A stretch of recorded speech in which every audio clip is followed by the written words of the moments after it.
ઓ દીકરા, દીકરા જરાક આ ખીચડી ધ્યાન રાખજે, બરી ના જાય. હું જરાક દુકાનેથી બીડીયું તૈરી લેતો આવું હો. ઓ બાપા, હું આવા બાયુના કામ નથી કરવાનો. હા? બાપા, હું 30 વર્ષનો થઈ ગયો. મારા લગ્ન કરી દીધા હોત ને તો આજ મારા છોકરા હે ને ફટાકિયા ફોડ્યા જેવા હોત. લા પણ મારી વાત તો સાંભળ. બાપા, હમણાં દિવાળી આવી જા અને લગ્ન ગાળો ચાલુ થઈ જા. હવે તમારું ક્યાંક માગું નાખો. લા પણ મારી વાત તો સાંભળ તું. બાપા, તમે મારું કઈ વિચારતા નથી.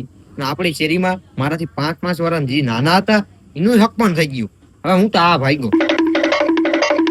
લા ઉભો તો રે દીકરા, પણ મારી વાત તો સાંભળ. તારા મમ્મી તારા માસી ત્યાં તારું માગું લઈને જ ગયા છે. એટલે આ હું ક્યાં વયું ગયું? બાપા, ખીચડી તો ઠીક, પણ રોટલા કેટલા બનાવવા?